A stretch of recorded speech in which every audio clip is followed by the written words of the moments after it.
Hopefully you didn't get too full on turkey. If you did, oh well, walk it off. We about to get into another video. Shout out to this subscriber for suggesting this video we're going to use for today's breakdown. It's going to be a little bit of a longer video. It's going to be more of an intro to anyone that's new to Davinci, or maybe you're a new subscriber. First of all, welcome to the squad. If you're someone who's just getting into music video editing, or maybe you're switching over from another software like Premiere or Final Cut, this is going to be more or less a good jumping on point for you. These are some effects I've gone over before in the past, but if you didn't catch those old videos, I do have a playlist I'm going to leave in the description. But also, like I said, once again, it's be a good jumping on point. Repetition is the father of learning. I repeat, repetition is the father of learning. Now, throughout this video, if my screen looks a little different, I actually have a dual monitor set up right now. So I got both screens recording. And I'll just switch the screen depending on which information I need to display.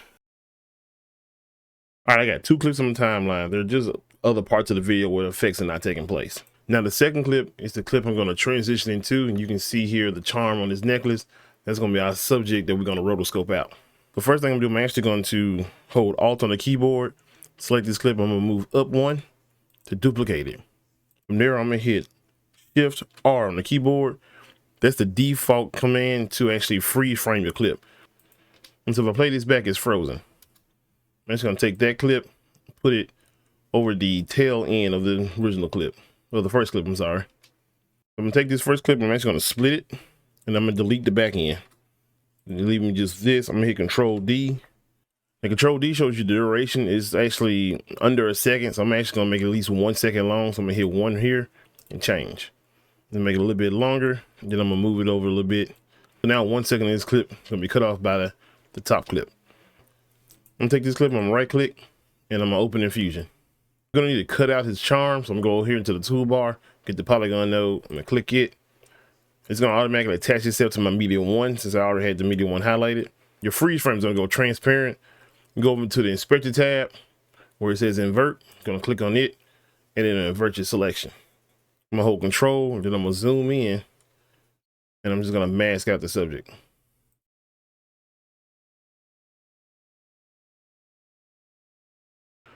Now, once your masking is complete, your subject should be cut out. Go back to the inspector tab, and then you're going to hit invert again, and you get just the charm. If you click down here in open space, it'll double click. It'll get rid of the little ring. You'll be able to see more of the mask. You notice it has these very hard edges. So you always want to go into where it says soft edge. Either grab this notch here and move it back and forward. But if you want more control, highlight the numbers and then move them back and forward. So you move it up, you'll see it soften the edge. And you also know you still can see a little bit of the background here, even though the edge has been softened. You can go to border width and then actually turn it down a little bit. They'll cut more into the subject, giving you a cleaner mask. Yeah. Now that we've got the subject cut out, we're going to animate it. To animate, we're going to highlight media 1 and going to go here to the hotbar, and we're going to find a transform node. Make sure it's connected to your node flow. We're going to go to the last frame, which is 23. We're going to go up here to transform in the center. We're going to hit the keyframe indicator, create a keyframe. So I'm going to go back to the first frame. I'm going to click on frame 0. This here actually indicates what frame you're in. So we're in frame 0 now. And then I'm gonna go over to the y-axis. Y controls the up and down. X controls the left and right. I'm actually gonna bring this down underneath my frame. If you actually want to kind of get a sight of it, click on the transform node and it'll actually show you the original framing of your subject. And you're gonna just move this down to that box past the actual display frame. For good animation, you want to have about 5 or 6 frames in between each movement. So I'm gonna go to frame 5, and I'm gonna move this. I'm actually select the point I want it to be. I'm actually move probably about right here, because it's actually gonna keyframe itself to get back to the original point. So I'm gonna leave it sit about right here at frame 5. Then I'm gonna go to frame 10 and have it move up past its original point. Probably go about frame 15. I actually have it, yeah, frame 15. I actually have it go out the frame, and then I'm gonna let the rest of it play out. Then I'm gonna go back to frame 23. On the angle, we're actually gonna click the keyframe. Gonna click and type in 360 to give you a full rotation. Go back to the first frame, with 0, and then hit the indicator here. This little white indicator will allow you to reset your frames back to 0, but also it will create a new keyframe indicated by this little orange dot here. So when you play it back, you see it actually animates the rotation, but the rotation looks very weird and off. If you're coming from Premiere Pro, it's known as the anchor point. So the anchor point is from the center of the frame. So basically when here it's called a pivot. Oh, go back, and basically when you go over here to the little pivot X, you want to highlight the numbers and you want to move that X to highlighting your subject. So right now it's over the subject's head.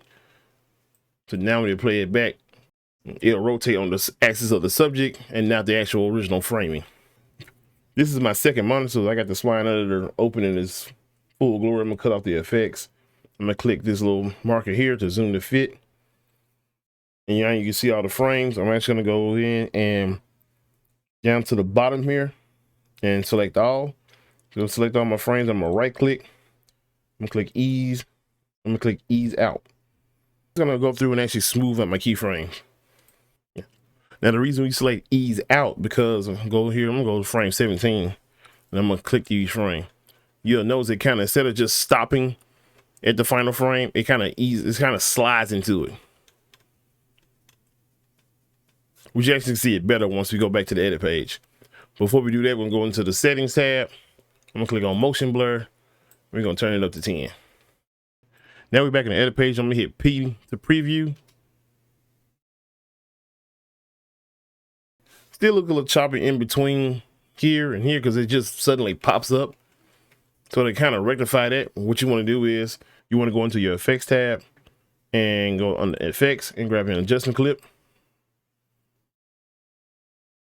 And you also want to go into open FX.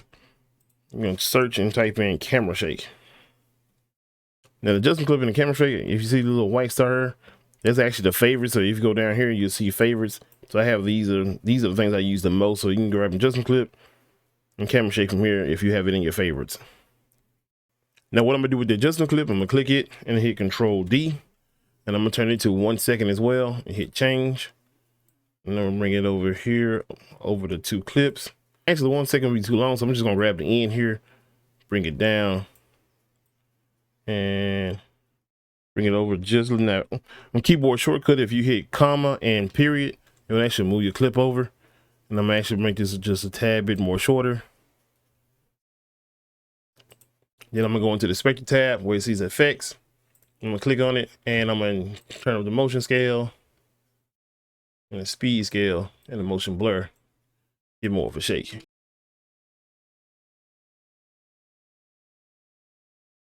I noticed the animation was still a little choppy on certain frames. So within the spline editor, you see here it says angle. I'm gonna uncheck it and I'm gonna uncheck it again so it's not selected. Here where it says displacement is the keyframes that we made on the y-axis. I'm actually gonna box select these 3 here, the ones in the middle, leaving the end and the beginning and the end unchecked. And then I'm gonna hit F to flatten. That's gonna make the animation smooth out in between the end and beginning frame. And that's gonna give us a smoother playback.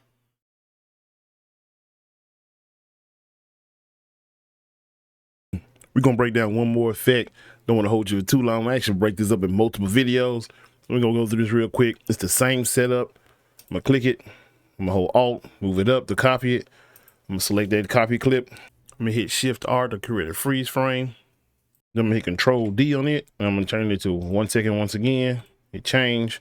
And I'm gonna move that over the back end of the previous clip. And I'm gonna right click, open in Fusion. Make sure your media one selected. And grab the polygon node, hit invert again, and we're gonna mask out our subject. Once again, inspector tab, you're gonna zoom in on your subject. Make sure you double click in empty space to see the edges. Go back over to the inspector tab, soften those edges, turn down your border width. Now that our subject is masked out, highlight media 1.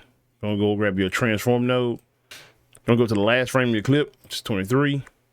Go into the inspector tab on the angle, gonna hit the keyframe. Gonna set the default angle, then we go back to frame 0. And what you're gonna do then is just take this angle and just rotate it to whatever way you want it to go. Now you notice it just rotated in place. So once again, you gotta move the pivot point. Gonna move it on the y-axis.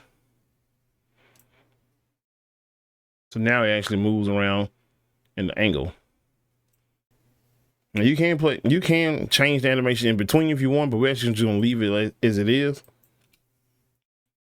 You're gonna highlight the transform 1, go into settings, activate motion blur, I'm turn it up to 10. I'm gonna go up here to the top here where you see spline, activate the spline editor. Now if you're a spline editor, actually I'm gonna pull this out. Spline editor, you see a bunch of different nodes. You can go over here to the 3-dot menu.